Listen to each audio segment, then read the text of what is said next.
നമ്മുടെ മുടി വളർച്ച ഇരട്ടിയാക്കുന്നതിനോടൊപ്പം തന്നെ നമ്മുടെ സ്കാൽപ്പിൽ ഉണ്ടാകുന്ന പ്രശ്നങ്ങൾ, അതായത് സ്കാൽപ്പിലെ ഡെഡ് സെൽസും ഡാൻഡ്രോഫും മാറ്റാൻ, മുടിയിൽ അടിഞ്ഞുകൂടുന്ന അഴുക്കൊക്കെ മാറി മുടി നന്നായി വളരാൻ സഹായിക്കുന്ന ഒരു സ്കാൽപ്പ് സ്ക്രബ്ബറാണ് ഇന്ന് പരിചയപ്പെടുത്താൻ വേണ്ടിയിട്ട് പോകുന്നത്. അതിന് വേണ്ടിയിട്ട് നമ്മൾ ഒരു 7-8 ചെമ്പരത്തിപ്പൂ എടുത്തിട്ടുണ്ട്.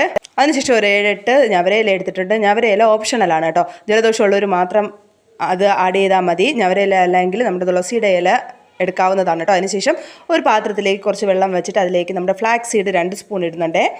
അത് നല്ലവണ്ണം തിളച്ച് വരുന്ന സമയത്തേക്ക് നമ്മൾ നേരത്തെ എടുത്ത് വെച്ചിരുന്ന പൂവും അതുപോലെ തന്നെ ഇലയും ഇട്ട് കൊടുത്ത് നല്ലവണ്ണം ഒന്ന് തിളപ്പിച്ചെടുക്കണം. അപ്പോഴത്തേക്ക് ഒരു റോസ് കളറായി മാറും നമ്മുടെ സൊല്യൂഷൻ. നമ്മുടെ ഫ്ലാക്സ് സീഡ് എന്ന് പറയുന്നത് ജെൽ ടൈപ്പ് ആണല്ലോ, അപ്പോഴത് ജെൽ മാതിരിയാണ് വരുന്നത്.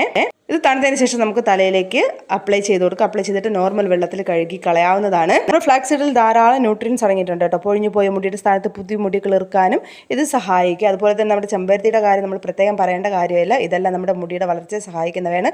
അപ്പോൾ നമുക്ക് പുതിയൊരു ടിപ്പുമായിട്ട് കാണാം.